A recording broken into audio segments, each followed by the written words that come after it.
Open the Bible to the first verse, Genesis chapter 1, verse 1, and hiding right there in the first sentence, a Hebrew form that nobody teaches you. A form that is everywhere in modern Israeli life, in scripture, and that once you see it, you'll never stop noticing it. I'm in Baramit. I have been simplifying Hebrew for English speakers for years, and today I'm teaching you the fifth form of Hebrew, the one that gets left out of every Hebrew lesson, every textbook, and every app. By the end of this video, you'll know exactly what it is, where it lives, and why it matters. You may know that Hebrew has four main forms: singular masculine, singular feminine, plural masculine, plural feminine. But there is a fifth. It's called the dual form. The ending of the dual form is always the same. It is ayim. Aim. That's your signal. When you see a Hebrew word ending in you're looking at the dual form. But here's the thing about the dual form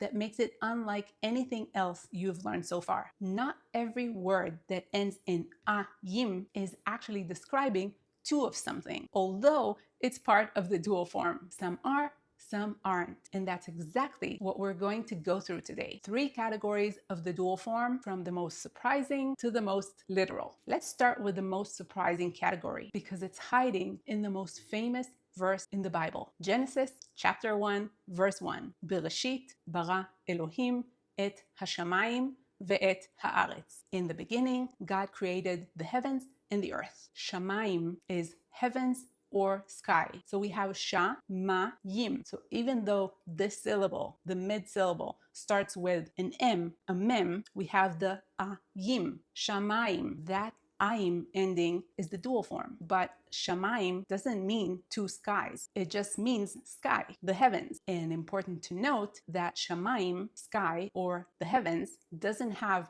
a singular form and a plural form. It only has this one form. And a few verses later, we have maim, again, ayim.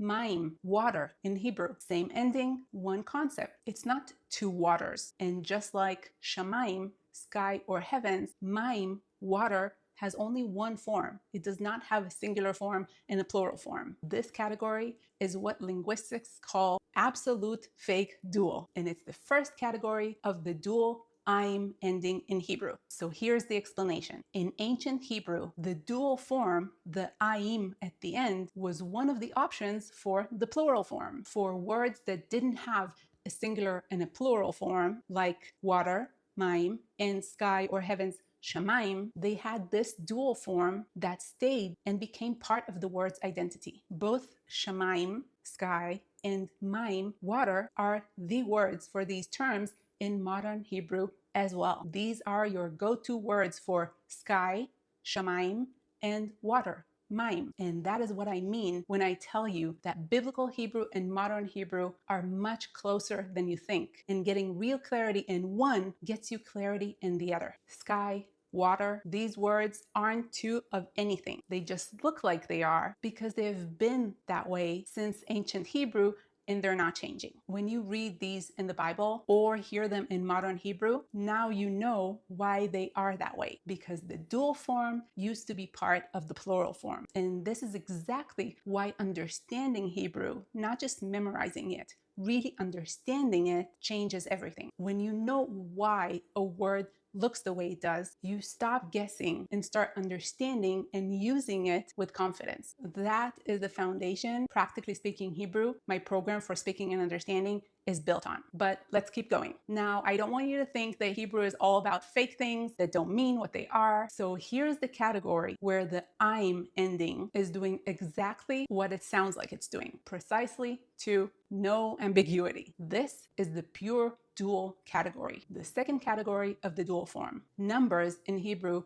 are the clearest example. 2 in masculine is shnaim, shnaim. 2 in feminine is shtaim, shtaim. 200 is mataim, mataim. 2000 is alpaim, alpaim. The dual form is built right into the number. Exact, clean, mathematical. This is not an option. This is how you should be saying the two numbers. And then there's the conceptual ones that I find so beautiful, showing just how wise and intentional Hebrew is. When we say meanwhile or in the meantime, it means between what was and what's about to happen, right? We're referring to 2 points in time and we're sitting right in the middle, which is why in Hebrew, meanwhile or in the meantime is binatayim. You can either pronounce it beinatayim or bintayim. Both are correct. And both have our I'm ending because of the 2 points in time. Another beautiful example is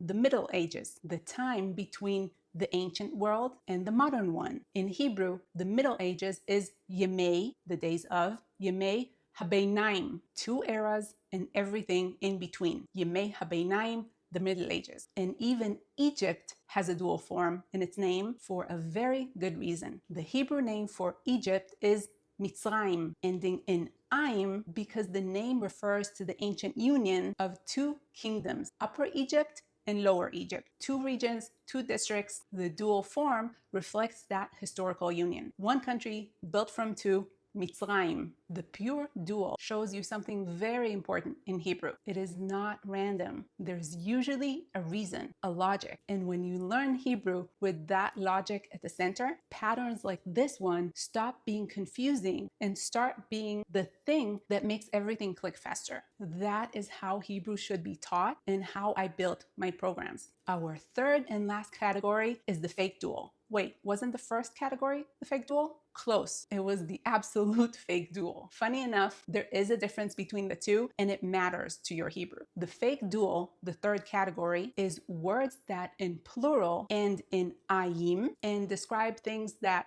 do come in pairs, but the dual form here isn't about counting 2 per se. It's that the word evolved this way because the thing it describes usually comes in 2s. Body parts are the most natural example.